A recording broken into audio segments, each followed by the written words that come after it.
দেখতে পাচ্ছেন এই মুহূর্তে কিন্তু গুলি ছোড়া হচ্ছে, ছাত্রদের উদ্দেশ্য করে গুলি ছুটছে, ছাত্রদের উদ্দেশ্য করে এই মুহূর্তে এরপরে গুলি ছোড়া হচ্ছে। দর্শক আমরা সামনে থেকে বলতে পারছি না, একের পর এক গুলি ছোড়া হচ্ছে এই মুহূর্তে, একের পর এক গুলি ছোড়া হচ্ছে।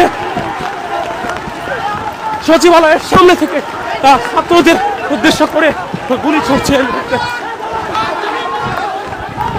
2024 রাষ্ট্রটা আবার স্বাধীন হোক, এরকম কিছু স্বাধীনতা বিরোধী কুচক্রী মহল, ওরা আসলে আমাদের এরা দালাল। ওরা চাচ্ছে যে দেশের যখন ছাত্ররা দেশটাকে পুনর্গঠন করার চেষ্টা করতেছে, বর্ণাঢ্যদের সাহায্য করার জন্য চেষ্টা করতেছে, ঠিক সেই মুহূর্তে ওদের কোনো মানুষত্ববোধ নাই, বিবেকবোধ নাই। তাহলে কিভাবে আজকে দেশে এরকম অরাজকতা একটা পরিবেশ তৈরি করে, যেখানে কিছুদিন আগে এরকমের একটা পরিস্থিতি হলো, সেখানে আমাদের সমন্বয়কদেরকে আটকে রেখেছে। আপনারা দেখেছেন মেডিকেলে কত ভাই বোনকে নেওয়া হয়েছে, আপনাদের সামনেই নেওয়া হয়েছে। আমরা জানছি যে সমন্বয়কদের আটকে রাখছে। আমরা টিএসসিতে ভলান্টিয়ারে কাজ করতেছিলাম, এমন সময় আমাদেরকে যখন বললো যে এখানে যে আসতে বলছে যে সমন্বয়কে ছাড়াই নেওয়ার জন্য, আমাদেরকে বলছে যে আনসারদের গায়ে কোনো হাত তোলা যাবে না। আমরা 2 সেট আনসার পাইছি, মানুষের হাত তুলতে গেছে, তাও আমরা ছাড়া দিয়েছি, তো চলো আমরা সামনে তাদেরকে বুঝাতে গেছে, তখনই মনে করছে আমাদের ইট মারা শুরু করছে।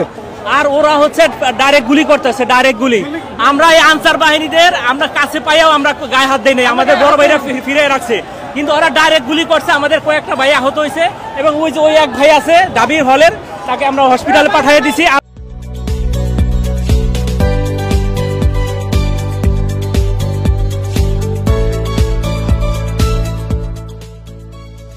মুক্তি টিভি, গ্রাম বাংলার প্রতিচ্ছবি।